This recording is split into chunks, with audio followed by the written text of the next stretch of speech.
ជំរាបសួរនិងសួស្តីបងប្អូនទាំងគ្នាថ្ងៃនេះខ្ញុំមានវីដេអូថ្មីទាក់ទងនឹងសកម្មភាពការងារដំឡើងរបងបេតុងចាក់ស្រាប់យើងហៅថា Precast Concrete អញ្ចឹងនេះជាសកម្មភាពដែលពួកគាត់កំពុងតែដំឡើងសន្លឹកបន្ទាប់ពីការងារទៅសយើងបានចាក់បានពង្រឹងនៅទីតាំងយើងហើយមុននឹងយើងដំឡើងយើងក៏ត្រូវឆែកទាក់ទងនឹងសម្ភារៈបានន័យថាសន្លឹករបស់យើងមានប្រេះមានបាក់មានបែកត្រូវទំហំត្រូវຂະຫນាតឬក៏អត់ហើយនេះជាសកម្មភាពដែលគាត់កំពុងស្ទូចឡើង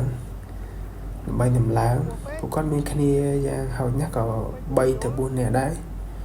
អញ្ចឹងមានទឹកកង Sky និងអ្នកជួយតាក់ចងសន្លឹកដើម្បីស្ទូចឡើងពេលដែលគាត់ស្ទូចឡើងហើយពួកគាត់នឹងទៅជួយទប់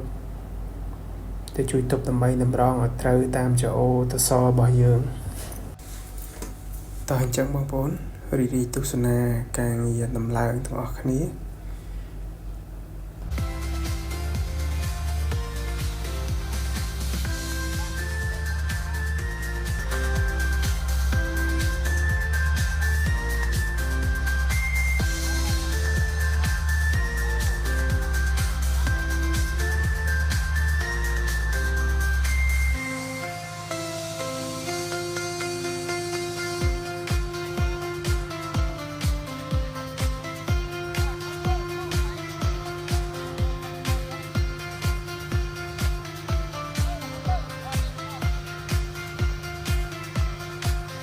ចាំខៃមើលអាតឡាក់ណាប្រេះដកចេញណា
អញ្ចឹងកន្លែងនេះខ្ញុំសូមបញ្ជាក់ជូនបងប្អូនបន្តិចទៀត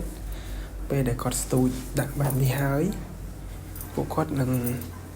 មានឈើមួយកល់នៅតាម